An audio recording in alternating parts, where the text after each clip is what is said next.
ఇప్పుడు మనము Indian agricultural products గురించి తెలుసుకుంటాము. మొట్టమొదటిగా రైస్ గురించి, ఎందుకంటే it is the most important food crop of India. Rice పండాలంటే అక్కడ వేడిగా ఉండాలి, మరియు మాయిశ్చర్ కూడా ఉండాలి ఎయిర్లో. ఆ తర్వాత river basins, deltas. River basins and deltas అంటే ప్రతి నది ఒక చోట పుడుతుంది, పుట్టిన దగ్గర నుంచి ఇంకో చోటికి ప్రవహిస్తుంది. ఆ ప్రవహించినప్పుడు ఇంకొన్ని నదులతోటి కలిసి అది ఒక బేసిన్ గాను ఒక డెల్టా గాను ఫామ్ అవుతుంది. సో అలాంటి రివర్ బేసిన్స్, డెల్టాస్ ఉన్న దగ్గర రైస్ బాగా పండుతుందంట. అలాంటి చోట్ల ఏవంటే వెస్ట్ బెంగాల్, ఆంధ్రప్రదేశ్, తమిళనాడు, పంజాబ్, హర్యానా, బీహార్, ఉత్తరప్రదేశ్, ఛత్తీస్గఢ్, అస్సాం, ఒడిశా, కేరళ, తెలంగాణ అండ్ కర్ణాటక. ఆంధ్రప్రదేశ్కి ఇంకో పేరు కూడా ఉంది, రైస్ బౌల్ ఆఫ్ ఇండియా అని.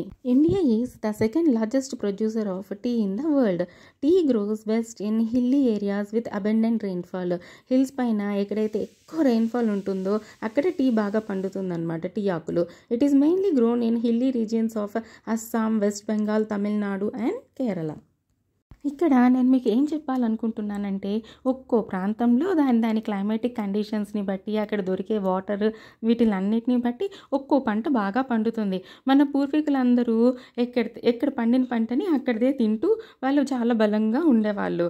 మనకి ఇప్పుడు వచ్చిన సమస్యలన్నీ జన్యుపరంగా వస్తున్నాయన్నమాట. వాళ్ళు ఏం తిన్నారో, ఏం చేశారో, ఏం పాటించారో అవే మనం కూడా తిని పాటించగలిగితే ఈ ప్రాబ్లమ్స్ ఏవి రావన్నమాట. ఇప్పుడు వచ్చే ఈ క్యాన్సర్స్, షుగర్ ఇవేమీ రావు. ఇన్ 1960స్లో ఇండియా గ్రీన్ రెవల్యూషన్ అని తీసుకొని వచ్చిందంట.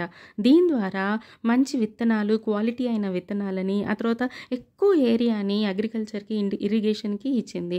యూజింగ్ మాన్యూర్స్ అండ్ ఫెర్టిలైజర్స్, మంచి ఎరువులు యూజ్ చేయమని చెప్పింది. Using modern machineries such as tractors and harvesters. ఎలా కొత్త టెక్నాలజీస్ యూజ్ చేయాలి, ఆ తర్వాత హార్వెస్టింగ్ ప్రాసెస్ ఎలా ఉంటుంది, ఎలా చేయాలి, ఇలా ఎన్నో కొత్తవి తీసుకొని వచ్చి ఇప్పుడు మన ఇండియా సెల్ఫ్ సఫిషియెంట్ అయిపోయింది. అంటే వాళ్ళకి కావాల్సినంత వాళ్ళు పండించుకోవడమే కాకుండా వేరే దేశాలకు కూడా ఎగుమతి చేస్తున్నారు. కానీ ఎక్సెసివ్ కెమికల్స్ యూజ్ చేయడం వల్ల కెమికలైజ్డ్ ఫుడ్ అయిపోయిందనమాట. కాబట్టి సేంద్రియ వ్యవసాయం ఎలా చేయాలి కూడా తెలుసుకోవాలి. మంచి క్వాలిటీ ఉన్న ఫుడ్ ఏమో వేరే దేశాలకి ఎగుమతి అయిపోతుంది. ఈ కెమికల్లీ ఫెర్టిలైజ్డ్ ఫుడ్ ఏమో మన దేశంలో ఉండిపోయి మన యువత అంత పౌష్టికంగా తయారవ్వడం లేదు. వ్యవసాయం కూడా ఒక స్టెప్ బై స్టెప్ ప్రాసెస్ అండి. ప్రతి స్టెప్లోనూ ఇన్స్పెక్టర్స్ని పెట్టేసి ఎక్కడికక్కడ చెత్తని తీసి బయటపడేస్తూ ఉంటే వ్యవసాయం కూడా బాగుపడుతుంది, యువత ఆరోగ్యము బాగుపడుతుంది, అందరం బాగుండొచ్చు.